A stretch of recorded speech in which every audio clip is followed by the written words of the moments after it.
রে যেই গোলামেরা জান্নাতের বয়ান শোনার পরে মিষ্টি মিষ্টি হাসে রে, আমার ওই গোলামেরা কি আমার জান্নাত দেখছে নাকি? ফেরেশতারা ডাক দিয়া বলে আল্লাহ না, জান্নাত তো তোমার গোলামেরা দেখে না। আল্লাহ পাক বলে জাহান্নাম কি আমার গোলামেরা দেখছেনি, যে কারণে আমার গোলামেরা চোখের পানি ফালায়া কান্না করে। ফেরেশতারা ডাক দিয়ে বলে আল্লাহ না, তোমার ওই গোলামেরা তো জাহান্নামের আগুনে দেখে না। আল্লাহ পাক আবার শেষবারের মতো প্রশ্ন করে,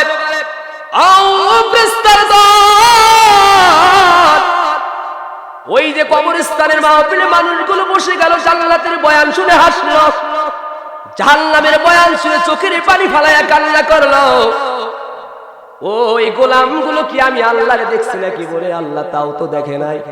আল্লাহ পাক বলে সেই গোলামরা জান্নাত দেখলো না হাসলো, জাহান্নাম দেখলো না কাঁদলো, আমি আল্লাহ তাআলা কেউ দেখলো না, এরপরে আমার প্রতি বিশ্বাস করে তারা কবরস্থানে বসে গেল। যাও যাও তোমরা সাক্ষী হয়ে যাও, আমি আল্লাহ তাআলা তাদের প্রতি সন্তুষ্ট হইয়া তাদের জীবনের সব গুনাহগুলো আমি আল্লাহ মাফ করে দিলাম। আমার দিনী ভাইয়েরা, কলিজার টুকরা যুবকেরা, তরুণেরা, আল্লাহর গোলামেরা, নির্ভীক সৈনিকেরা শোনাও, এই কবরস্থানে তোমরা আমরা মিলা কত মানুষকে কবরস্থানে রাইখা দিছি, একটু হিসাবটা মিলাও রে গোলাম। কবরস্থানে যখন আসি ইমানটা বৃদ্ধি হয়ে যায়, যেই কবরস্থান থেকে বের হয়ে যায় গেটের মধ্যে গেলে ইমান আর থাকে না, ওইটা ইমান হতে পারে না। ইমানের নাম হলো কবরস্থানে আসছি, যেমন ইমান বৃদ্ধি হলো, আমি বাড়িতে আসি, গাড়িতে আসি, হাটে আসি, মাঠে আসি, ঘাটে আসি, সব সময় আমি বিশ্বাস রাখবো যে আমাকে সব সময় দেখছেন যিনি, তিনি কি? আমার প্রিয় ভাইরা, এই যে কবরস্থান জাতিকে আমি তেলাওয়াত করেছি, নবীজির হাদিস তেলাওয়াত করেছি, হাদিসের বর্ণনায় এই কবরস্থান দৈনিক মানুষকে 5টা জিনিসের অনুরোধ করতে থাকে, আর ডাক দিয়া বলে দুনিয়ার মানুষেরা তোমরা তোমাদের হুঁশ ফিরাও, তোমাদের জ্ঞানটা ফিরাইয়া দাও। 5টা জিনিস দৈনিক কবরস্থান মানুষকে 5টা জিনিসের অনুরোধ করে থাকে। 5টা অনুরোধ করে এই কবরস্থান আমাদেরকে, দুনিয়ার মানুষদেরকে বলে তোমরা যে বেহুশ হয়ে পৃথিবীর জমিনে ঘুরে বেড়াও, আল্লাহ তাআলাকে ভুলে যাও, রাসূলকে ভুলে যাও, ইসলাম থেকে তোমরা গাফেল হও, অথচ কবর প্রত্যেকদিন আমাদেরকে অনুরোধ করে কয়টা জিনিস বলেন? জোরে বলেন কয়টা? কি অনুরোধ করে কবর? যেহেতু আমাদের কবরে যেতে হবে, এই কবরের অনুরোধ আমাদের জানা দরকার আছে না নাই? আসতে বলবে না, দরকার আছে না নাই? কবরের কথা আজকে খেয়াল নাই, আমি কবরে চলে যাব এটার কোনো খেয়াল নাই। আমি পৃথিবীতে বড় হতে চাই, আমি পৃথিবীতে মেম্বার হতে চাই, পৃথিবীতে চেয়ারম্যান হতে চাই, আমি পৃথিবীতে এমপি হতে চাই, মন্ত্রী হতে চাই, কিন্তু আল্লাহ তাআলার কাছে এই চেয়ারম্যানি, মন্ত্রিত্ব, এমপিত্ব আল্লাহ তাআলার কাছে কোনো দাম নাই যদি আল্লাহর আবেদার গোলাম বান্দা হতে না পারে। চিৎকার দিবেন ঠিক কিনা? আল্লাহ তাআলার কাছে সকল গোলাম, সকল শ্রেণীর মানুষ আল্লাহ তাআলার কাছে সমান। সুবহানাল্লাহ বলতে মন চায় না? আমরা যারা এখানে বসে আছি, আপনারা হয়তো ভাবতেছেন এইখানকার লোকগুলো সম্মানী। হ্যাঁ, বাহ্যিক দৃষ্টিতে পৃথিবীর সিস্টেম অনুযায়ী আমরা স্টেজে যারা বসে আছি, চেয়ারে যারা বসে আছি, সাময়িক সময়ের জন্য হয়তো আপনাদের কাছে আমরা সম্মানিত, এইটা ঠিক।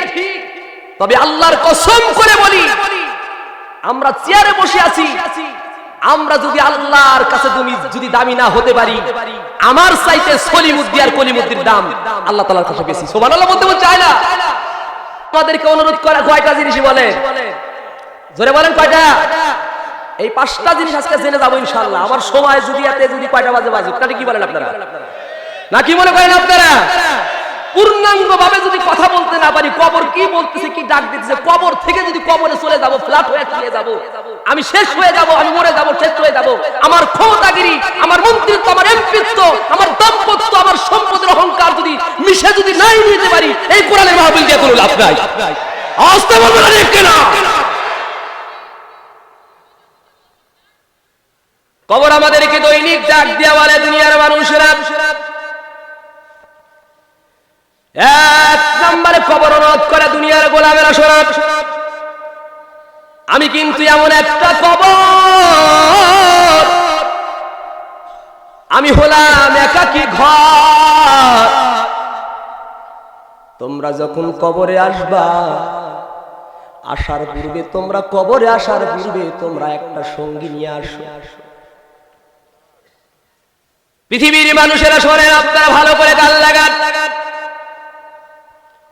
কত মানুষ তো আমরা বিদায় দিয়ে দিলাম, আজও পর্যন্ত কি আজও অবধি পৃথিবীর শুরু থেকে এই পর্যন্ত এই অবধি পর্যন্ত কবরের ভিতরে যখন নামায়া দিছি, আপনারা বলেন তো দেখি, ওই মৃত্যু মানুষের সঙ্গে কি আমরা কোনো একটা সঙ্গী দিয়া দিছি নাকি?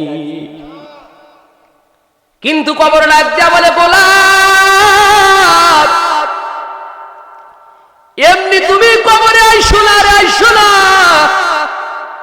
কবরে আসার পূর্বে চিন্তা মিলাইয়া দেখো, কবরে আসার আগে তুমি একটা সঙ্গী নিয়ে আসো, একটা সঙ্গী নিয়ে আসো।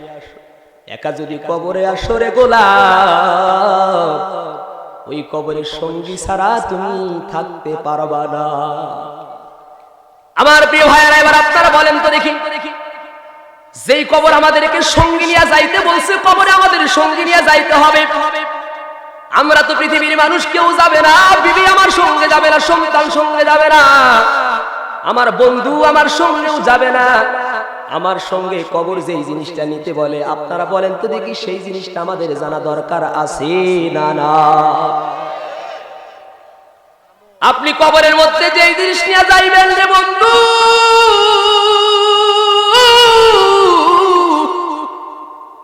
আল্লাহ পাক ফাইন্ড আউট করে দুনিয়ার গোটা মানবতার জন্য আল্লাহ পাক ফাইন্ড আউট করে সেই কথা জানিয়ে দিচ্ছেন।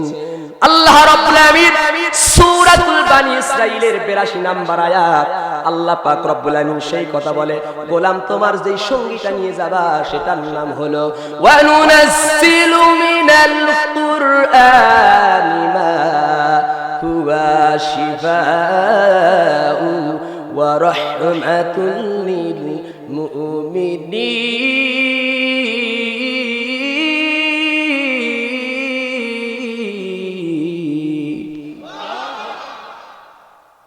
কবর যে আমাদের ডাক দিল, একদম সঙ্গী নিয়ে আসো। দুনিয়ার গোলামেরা শোনেন তো শোনেন, আমাদের জন্য সঙ্গী আমাদের আব্বা না, আমার সঙ্গী আমার বিবি নারী গোলাম, আমার সঙ্গী আমার ছেলেও না, যার জন্য আমি পাগল পারা হয়ে গেল। আমি দুনিয়ার মহব্বতে ঢুকিয়া গেছি, সন্তান আমার আপন বানায় ফেলছি, বিবি আমার আপন মনে করি, চাকরি আমার আপন মনে করি, আমার স্ত্রী আমার আপন, আব্বা আমার আপন না, আমার আসল আপন আল্লাহ পাক রব্বুল আমিন যেটা জানিয়ে দিলেন, মুমিনদের জন্য সাক্ষী, মুমিনদের জন্য সঙ্গী, একাকিত্ব কবর থেকে ঘর দূর করে দিবে যারা, বলেন তো দেখি সেই সঙ্গীটার নাম কি? সামনে পিছনে আপনারা যারা বসে আছেন, ঈমান যদি থাকে ঈমানের আওয়াজ দিয়া জোরে বলেন, আমাদের সঙ্গীর নাম কি? তাহলে এক নাম্বার কোরআনুল কারীম আল্লাহ পাক রব্বুল আমিন সূরাতুল লুকমানের ভিতরে বলেছে, আমি লম্বা কথা বলতে পারবো না বলে সেই দিকে জানি না, এই দুনিয়ার সবচাইতে বড় অপরাধ, এই পৃথিবীতে যতগুলো বড় অপরাধ আল্লাহ তাআলার কাছে আছে, আল্লাহ তাআলার কাছে সব বড় অপরাধের চাইতে সবচাইতে কঠিন থেকে কঠিন অপরাধ হলো যেই গোলামেরা কোরআন শরীফ পড়তে পারে না, কোরআন তারা বোঝে না। এবার আপনারা বলেন তো দেখি, আমাদের সমাজে, আমাদের পরিবারে কিংবা আমাদের রাষ্ট্রে অধিকাংশ মানুষ কি কোরআন বোঝে? আমার প্রিয় ভাইরা, 2 নাম্বার কবর ডাক দিয়া বলে, কবর দুনিয়ার মানুষেরা শোনো, 2 নাম্বার যে জিনিসটা তুমি কোরআনুল কারীম প্রথম জানলা, তোমার সঙ্গী নিয়ে আসলা, সাথী থাকলো ঠিকই, তুমি দুজন আর যদি মুখ দেখতে না পারো, কথা বলে কোনো তৃপ্তি পাওয়া যাবে না। এবার বলেন তো দেখি, মুখ দেখার জন্য, অন্ধকার থেকে দূর করার জন্য একটা আলোর ব্যবস্থা করা দরকার আছে না? না। কেউ যদি কারো কায়া দেখে তাহলে তার মায়া বাড়ে, সুবহানাল্লাহ বলেন। কবরের মধ্যে সঙ্গী নিয়ে গেলেন আপনি কোরআনকে নিয়ে গেলেন, ওই সঙ্গীর সঙ্গে দুজনের সঙ্গে পারস্পরিক সম্পর্কের জন্য আপনার একটা কমিউনিকেশন কমিটমেন্ট, তাদের সঙ্গে কথাবার্তা হবে। ওই কথাবার্তা দুজনকে দেখে দেখে বলবেন, যে এই জিনিসের মাধ্যমে দেখবেন, যে আলোর মাধ্যমে দেখবেন, ওই আলো আমাদের কবরে নিয়ে যাওয়ার দরকার আছে না? পৃথিবীর কোন মানুষ মরে যাওয়ার পর আজ পর্যন্ত ইলেকট্রনিক্সের মাধ্যমে কবরের ভিতরে বাতির ব্যবস্থা করে দেয় না, সৌর বিদ্যুতের ব্যবস্থা করে দেয় না। গোলাম রে, অন্ধকার কবরের ভিতরে তুমি যদি তোমার আলোটারে জ্বালায়া দিতে চাও, আল্লাহ রাব্বুল আমিন সেই কথা বলেন, যদি তুমি তোমার কুরআনুল কারীমের মাধ্যমে যে আলো তুমি জ্বালায়া দিতে চাও, যেই সঙ্গী তুমি জ্বালায়া দিতে চাও, গোলাম শোনো রে, ওই উত্তরটা হলো তুমি বাতি হলো তোমার রাতের বেলা তুমি আল্লাহর দরবারে উঠে যদি কান্না করে নামাজ আদায় করতে পারো, আল্লাহ পাক রব্বুল আমিন তোমার কবরের ভিতরে ওই আলোর ব্যবস্থা অটোমেটিকলি রব্বুল আলামিন করে দিয়ে দিবে। আল্লাহ রাব্বুল আমিন সেই প্রমাণ দিয়ে বলেন, ফাতাহাজ্জাদ বিহি নাফিলাতাল লাকা আসা আইয়াবআসাকা রাব্বুকা মাকামান মাহমুদা।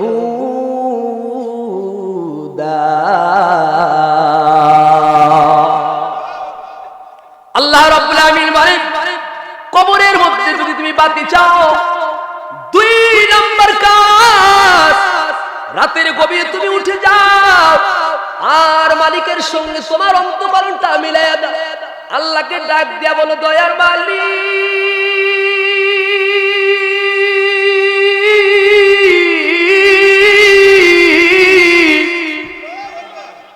জীবনে তো আল্লাহ কম করি নাই, আল্লাহ গুনাহ তো কম করি নাই রে আল্লাহ, এমন কিছু আল্লাহ করেছি পৃথিবীর কোন মানুষ দেখে নাই। রাতের গভীরে নিজের জুতাটা খুলিয়া চোরের মতো করে করে মানুষের বাড়িতে গিয়েছি, হয়তো কারো আমি অন্যায় করেছি হাত দিয়ে কিংবা জবান দিয়ে অন্যায় করেছি, পৃথিবীর কেউ দেখে নাই। আল্লাহ, তুমি তো আমার অন্তঃকরণের খবর পর্যন্ত জানো মাবুদ, তোমার কাছে আমি ক্ষমা চাই। পৃথিবীর মানুষের কাছে যাইয়া ক্ষমা চাইলে মানুষ আমারে ক্ষমা করবে না।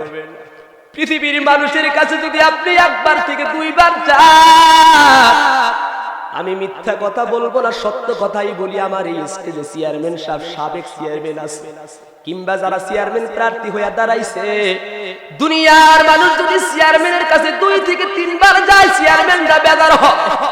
পৃথিবীর কোন মন্ত্রীর কাছে যদি তুমি 2 থেকে 3 বার যাও, পৃথিবীর কোন মানুষের কাছে তুমি যদি বেশি বেশি যাও, পৃথিবীর মানুষ তোমার প্রতি বেজার।